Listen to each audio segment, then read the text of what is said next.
Hi, my name is Matt Watkins. I am here at InfoComm 2026. I'm with MultiDyne. I am the Director of Sales Operations and Western US Sales.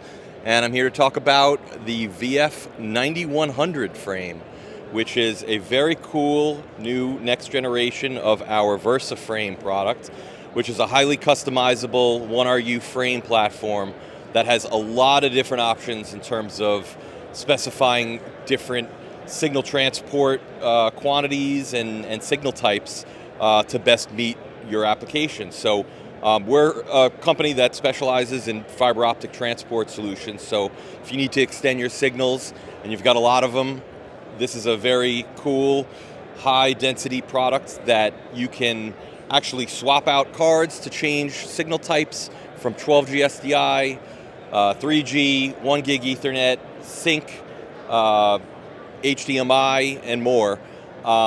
You can multiplex up to 36 channels of video over 2 fibers.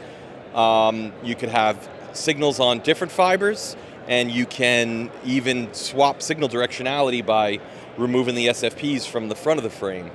What's new about the 9100 that is very cool to talk about today is the improved monitoring. Previously we offered only SNMP, but now we can do RESTful API, even dashboard support with the new frame, as well as some improvements to the hardware and overall functionality. So you can learn more about our product at multidyne.com, and thank you very much.